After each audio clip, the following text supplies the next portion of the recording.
சிம்பிளா பாசிப்பருப்பு பாயாசம் எப்படி பண்ணுறதுன்னு பார்க்கலாம். அடுப்ப வந்து சிம்லயே வச்சுட்டு 1 டம்ளர் அளவுக்கு பாசிப்பருப்ப வந்து லைட்டா கலர் சேஞ்ச் ஆகுற அளவுக்கு வறுத்து, அத ஆற வச்சு நல்லா கழுவி எடுத்துக்கிறேன். அது கூட கொஞ்சமா வந்து தண்ணி ஒரு 1 டம்ளர் அளவுக்கு பெரிய டம்ளர்ல 1 டம்ளர் அளவுக்கு தண்ணி விட்டு அடுப்ப சிம்லயே வச்சுருங்க. கொஞ்சமா அதில நெய் விட்டுருங்க. பருப்பு நல்லா வெந்து மலர்ந்து வந்துரும். இந்த டைம்ல வந்து ஒரு 1/2 கப் அளவுக்கு வந்து சேமியா வந்து சேர்த்துக்கோங்க. சேமியா வறுத்தும் சேர்த்துக்கலாம். இல்லன்னா நார்மலா நம்ம வாங்குறோம்னா, அந்த மாரி சேமியாவும் கூட சேர்த்துக்கலாம்.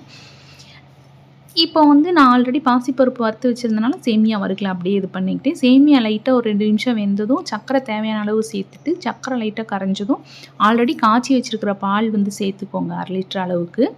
பால் லைட்டா ஒரு கொதி கொதிச்சோனே போதும். அப்படியே அடுப்ப ஆஃப் பண்ணிருங்க. ரொம்ப கொதிக்க விட வேண்டாம். ஒரு பிஞ்ச் அளவுக்கு சால்ட்டு, நெய் உங்களுக்கு எவ்வளோ வேணுமோ அந்த அளவுக்கு வந்து சேர்த்துக்கலாம்.